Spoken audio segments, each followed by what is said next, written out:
ജയ്പൂർ സ്റ്റേഷനിൽ വണ്ടി ഇറങ്ങുമ്പോൾ സമയം 9:30. നല്ല തണുപ്പുള്ള കാലാവസ്ഥ.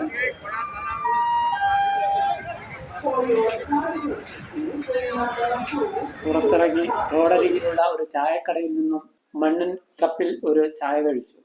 ബാഗും ചുമലിൽ തൂക്കി ഒറ്റയ്ക്ക് നടക്കുന്ന എന്നെ കണ്ട ഓട്ടോറിക്ഷക്കാർ എന്റെ സമീപത്ത് കൂടി. തൊട്ടടുത്ത് തന്നെ ചെലവ് കുറഞ്ഞ താമസ സൗകര്യമുണ്ടെന്നും ഓട്ടോറിക്ഷയ്ക്ക് 20 രൂപ നൽകിയാൽ മതിയെന്നും പറഞ്ഞതനുസരിച്ച് ഞാൻ അയാളുടെ വണ്ടിയിൽ കയറി. ഹാർദിക് പാലസിൽ 1000 രൂപ നൽകി ഒരു റൂം എടുത്തു. നാളെ ഒരു ദിവസത്തെ കാഴ്ച കാണുന്നതിന് വേണ്ടി അവിടെ വെച്ച് തന്നെ ഒരു ടൂറിസ്റ്റ് കാർ ബുക്ക് ചെയ്തു. പിറ്റേ ദിവസം രാവിലെ 8:30 തന്നെ പറഞ്ഞ പ്രകാരം ഡ്രൈവർ കാറുമായി എത്തിച്ചേർന്നു. ഞങ്ങൾ ആദ്യമായി എത്തിച്ചേർന്നത് സ്റ്റാച്യു ജംഗ്ഷനിലായിരുന്നു. അല്പസമയം അവിടെ പുറത്തിറങ്ങി വീഡിയോ ഷൂട്ട് ചെയ്ത ശേഷം അവിടെ നിന്ന് യാത്ര ചെയ്തു.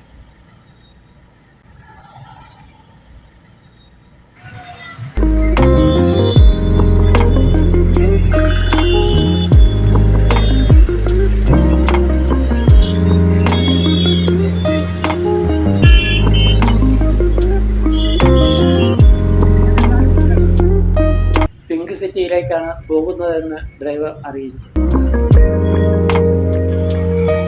ഇതാണ് പിങ്ക് സിറ്റിയിലേക്കുള്ള പ്രവേശന മാർഗം.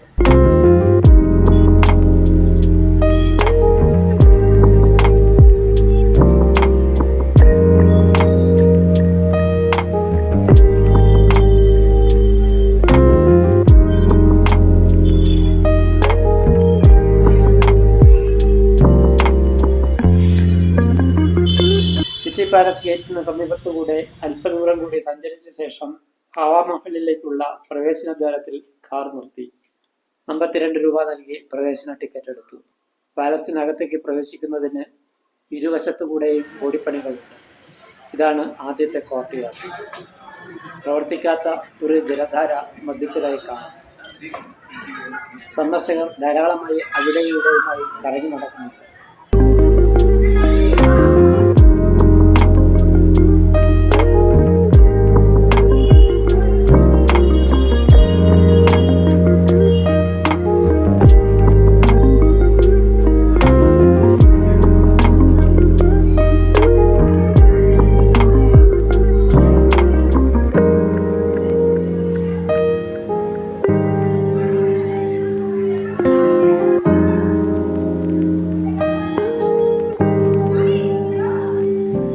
ഹവാമഹലിന്റെ 2ാം നിലയാണ്. ധാരാളം വർണ്ണച്ചില്ലുകൾ ഘടിപ്പിച്ച ജാലകങ്ങൾ ഒരു വശത്ത് റോഡിലേക്ക് തുറക്കുന്നു. എതിർവശത്ത് കോർട്ട്യാർഡിലേക്ക് ഉള്ള ദൃശ്യമാണ് നമുക്ക് കാണാൻ കഴിയുക.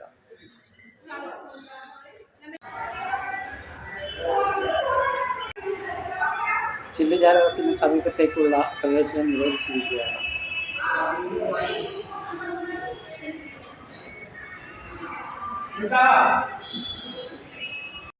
വീണ്ടും മുകളിലെ നിരകളിലേക്ക് പ്രവേശിക്കുമ്പോൾ എതിർവശത്തായി ജന്തർ മന്ദിർ ഉയർന്നു നിൽക്കുന്നതായി കാണാം.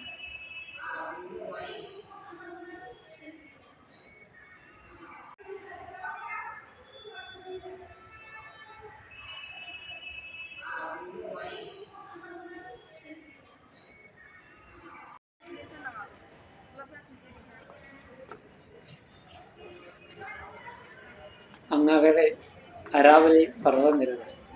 അതിന് മുകളിലായി കാണുന്നതാണ് അംബർ ഫോർട്ട് അല്ലെങ്കിൽ അമർ ഫോർട്ട്. കോട്ടയ്ക്കകത്തു നിന്നുള്ള ഹവാമഹലിന്റെ ദൃശ്യമാണ് ഈ കാണുന്നത്. രാജകീയ വനിതകൾക്ക് നഗര കാഴ്ചകളുടെ സമ്പൂർണ്ണ ദൃശ്യത്തിനുള്ള സൗകര്യം ഒരുക്കുവാൻ വേണ്ടിയാണ് മഹാരാജാവ് പ്രതാപ് സിംഗ് ഈ കോട്ട നിർമ്മിച്ചത്. രാജഭരണകാലത്ത് രാജകീയ വനിതകൾക്ക് കോട്ടയ്ക്കകത്തിരുന്നു കൊണ്ട് നഗരവീതിയിൽ നടക്കുന്ന പ്രകടനങ്ങളും മറ്റും സൗകര്യപൂർവ്വം കാണാൻ കഴിയും. പർദ്ദ സമ്പ്രദായം നിലനിന്നിരുന്ന ഒരു കാലഘട്ടമായിരുന്നു അത്. അന്ന് അന്യപുരുഷരുടെ മുന്നിൽ പ്രത്യക്ഷപ്പെടുക സ്ത്രീകൾക്ക് പാടില്ല എന്ന നിയമം നിലവിലുണ്ടായിരുന്നു. മുകൾ നിലയിലേക്ക് പടികൾക്ക് പകരം റാമ്പുകൾ ഒരുക്കിയിരിക്കുന്നത് കാണാം. രാജകീയ വനിതകളെ വഹിച്ചു കൊണ്ടുപോകുന്ന പല്ലക്കുകൾക്ക് തടസ്സം കൂടാതെ മുകളിലേക്ക് സഞ്ചരിക്കുന്നതിന് വേണ്ടിയാണ് ഇവ റാമ്പുകളുടെ രൂപത്തിൽ നിർമ്മിച്ചിരിക്കുന്നത് എന്നാണ് അറിയാൻ കഴിയുന്നത്. 1799 നിർമ്മിച്ച ഈ കോട്ടയ്ക്ക് 953 ജാലകങ്ങളാണുള്ളത്. ആകെ 5 നിലകളാണ് ഈ കോട്ടയ്ക്കുള്ളത്. മുകളിലെ 3 നിലകൾ സാധാരണ മുറികളുടെ വീതിയിൽ മാത്രമാണ് നിർമ്മിച്ചിരിക്കുന്നത്. മുകൾ തട്ടിൽ ചില്ലുജാലകങ്ങൾക്ക് പകരം തുറന്ന ബാൽക്കണിയാണ് കാണപ്പെടുന്നത്. കോട്ടയ്ക്ക് മുകളിൽ നിന്നുള്ള നഗര കാഴ്ചയാണ്.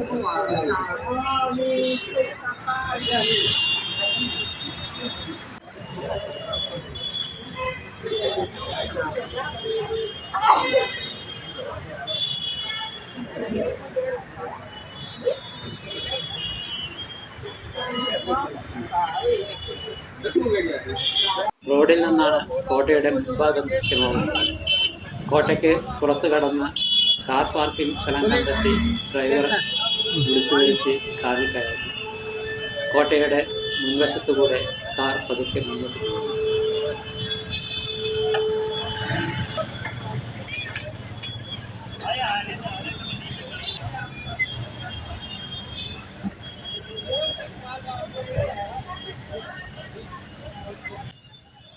ഹവാമഹലിന്റെ മനോഹരമായ ദൃശ്യം. സിറ്റി പാലസിന്റെ ഒരു ഭാഗമായാണ് ഹവാമഹൽ നിർമ്മിച്ചിരിക്കുന്നത്.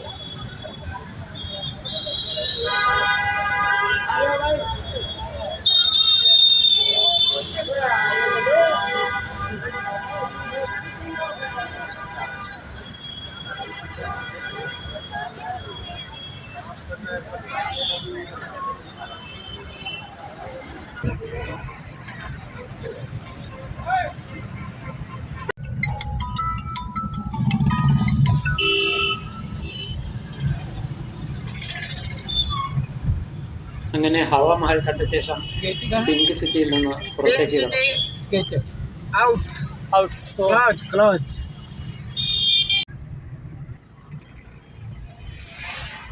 അടുത്തതായി സന്ദർശിക്കാനുള്ളത് അംബർ ഫോർട്ടാണ്. അമർ ഫോർട്ട് എന്നും ഇതറിയപ്പെടുന്നു. കോട്ടയിലേക്ക് നയിക്കുന്ന റോഡിലൂടെ കാർ മുന്നോട്ട് നീങ്ങിക്കൊണ്ടിരുന്നു. ഇടതുവശത്തായി ഒരു ബോർഡ് കണ്ടു. ജയ്ഗഡ് ഫോർട്ടും നഹഗഡ് ഫോർട്ടും ഇടതുഭാഗത്തേക്കാണ്. നേരെ പോയാൽ അംബർ ഫോർട്ടിലേക്ക് എത്താം. പ്രധാന കോട്ടയായ അംബർ ഫോർട്ടായിരുന്നു ഞങ്ങളുടെ ലക്ഷ്യം. അംബർ ഫോർട്ടിലേക്കുള്ള പ്രധാന കവാടം. ഇരുവശത്തേക്കുമായി നീണ്ടു കിടക്കുന്ന കോട്ടമതിൽ. പല ഭാഗങ്ങളിൽ നിന്നുമായി ഈ കോട്ടമതിൽ കാണാൻ കഴിയും. ചൈനയിലെ വൻമതിൽ കഴിഞ്ഞാൽ പ്രധാനപ്പെട്ട കോട്ടമതിലാണ് രാജസ്ഥാനിലുള്ളത്. ഒരു തടാകക്കരയിലൂടെ കാർ മുന്നോട്ട് നീങ്ങി തുടങ്ങി. എതിർവശത്തെ മലനിരകൾക്ക് മുകളിലാണ് കോട്ടകൾ സ്ഥിതി ചെയ്യുന്നത്.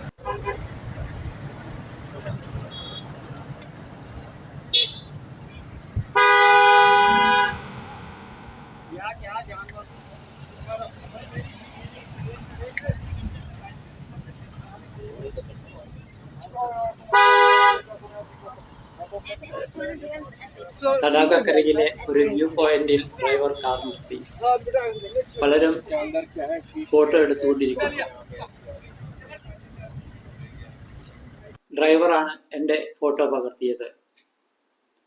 കോട്ട സന്ദർശിക്കുന്നതിന് ഒരു ഗൈഡ് ആവശ്യമാണെന്ന് ഡ്രൈവർ പറഞ്ഞു. അതനുസരിച്ച് ഡ്രൈവർ തന്നെ ഒരു ഗൈഡിനെ വിളിച്ച് അറേഞ്ച് ചെയ്തു.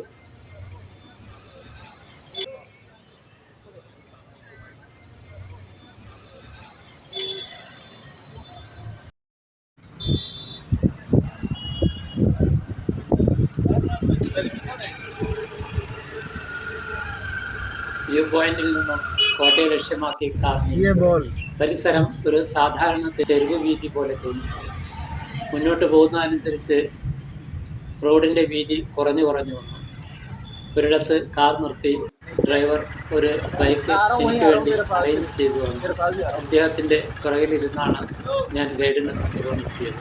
പിന്നീട് കോട്ടയിലേക്ക് ഗൈഡിന്റെ പിറകിലായി യാത്ര.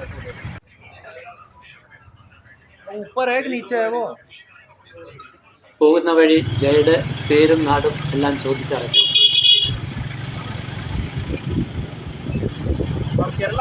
കോട്ടയ്ക്ക് മുന്നിലുള്ള പാർക്കിംഗ് സ്ഥലത്ത് ബൈക്ക് നിർത്തി ഗൈഡ് മുന്നിൽ നടന്നു. പാന്റിന്റെ പിൻ പോക്കറ്റിലാണ് അയാൾ വാട്ടർ ബോട്ടിൽ തിരികെ കയറ്റിയിരിക്കുന്നത്. 100 രൂപ കൊടുത്ത് തിരക്കിനിടയിൽ എനിക്ക് വേണ്ട പ്രവേശന ടിക്കറ്റ് ഗൈഡാണ് വാങ്ങി തന്നത്.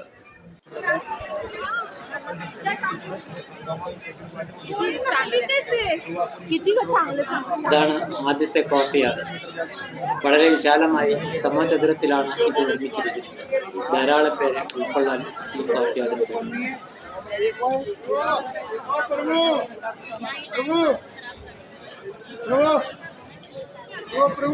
വലതുവശത്തെ പടവുകളിലൂടെ മുകളിലേക്ക് കയറി.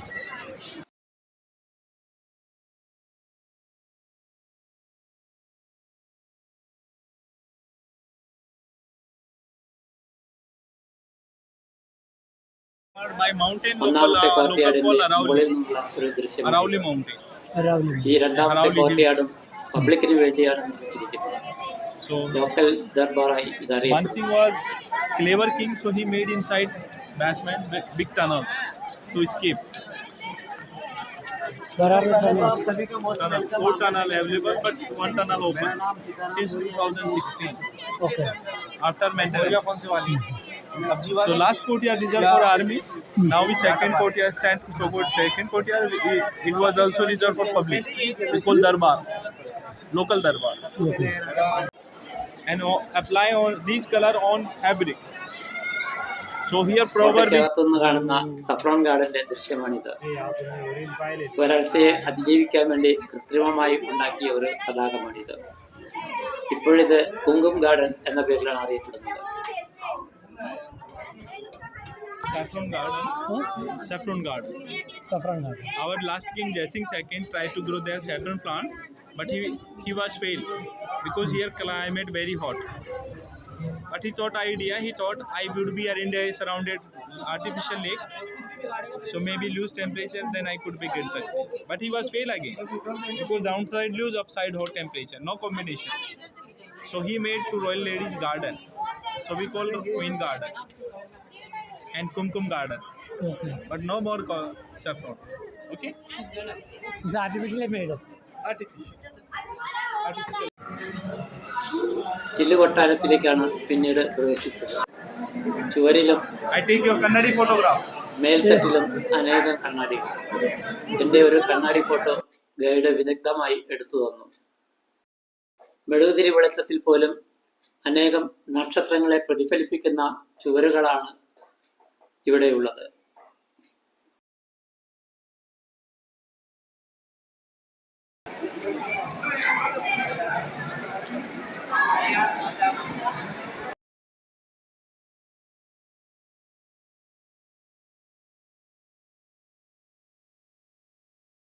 Common for all. Common. And they made big water storage tank for future. They were preserved rainwater. It was used for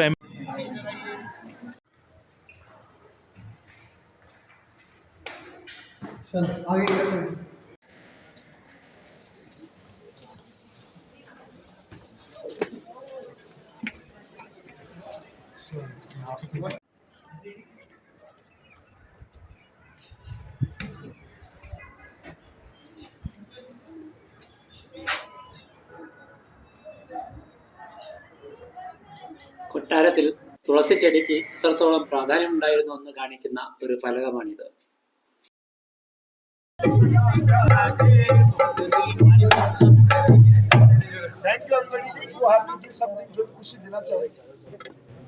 അടിയന്തര ഘട്ടം വന്നാൽ രക്ഷപ്പെടുന്നതിനുള്ള വഴിയായി 4 ടണലുകൾ ഈ കോട്ടയ്ക്കകത്ത് നിർമ്മിച്ചിരിക്കുന്നു എന്നാണ് അറിയാൻ കഴിയുന്നത്. അതിൽ ഒന്ന് മാത്രമാണ് ഇപ്പോൾ പ്രവേശനം അനുവദിക്കുന്നത്. കുറച്ചു ദൂരം ടണലിനകത്തുകൂടെ സഞ്ചരിച്ചു. പിന്നീട് വഴി അടച്ചതായി കണ്ടു തിരിച്ചു വിടുകയും ചെയ്തു.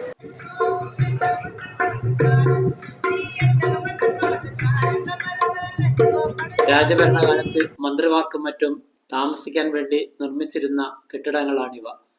ഇന്ന് തികച്ചും അവഗണിക്കപ്പെട്ട രീതിയിൽ പരിപാലനം ഒന്നുമില്ലാതെ ദ്രവിച്ചുകൊണ്ടിരിക്കുന്നു. അംബർ ഫോർട്ടിലെ കാഴ്ചകൾ കണ്ട് ഗൈഡിന്റെ പിറകിൽ തന്നെ തിരിച്ചു പോന്നു. ഡ്രൈവർ കാത്തുനിൽപ്പുണ്ടായിരുന്നു. ഉച്ചഭക്ഷണത്തിന് ശേഷമാണ് പിന്നീട് ഞങ്ങൾ അടുത്ത സ്ഥലത്തേക്ക് നീങ്ങിയത്. ജയ്പൂരിലെ മറ്റൊരു പ്രധാന കേന്ദ്രമാണ് ജന്തർ മന്ദർ.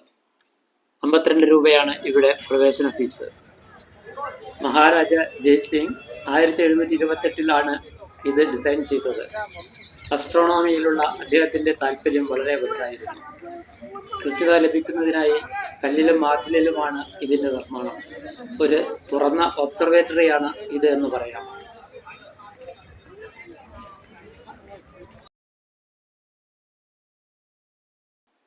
ഇവിടെയുള്ള നിർമ്മിതികളുടെ പൊരുൾ മനസ്സിലാക്കുന്നതിന് ഏതാനും ദിവസങ്ങൾ ഇവിടെ താമസിച്ച് ഇവ വിശദമായി പഠിക്കേണ്ടിയിരിക്കുന്നു.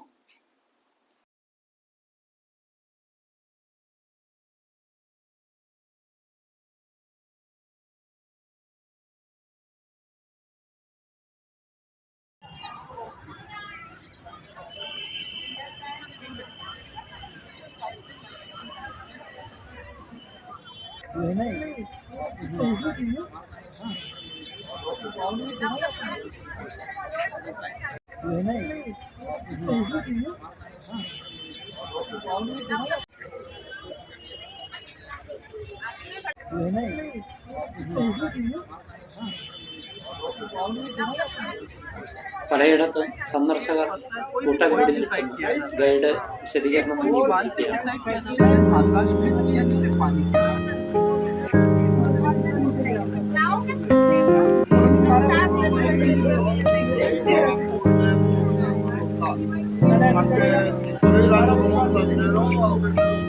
बेस ब्रश मिथुनकर सिंह कन्या। अभी जयपुर में कोई बच्चे का जन्म होगा उसका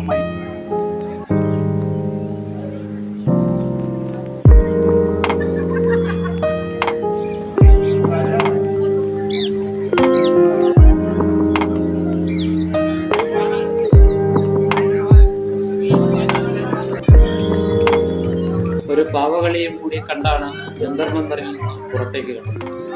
ജയ്പൂരിലെ കാഴ്ചകൾ ഇനിയും ബാക്കിയാണ്.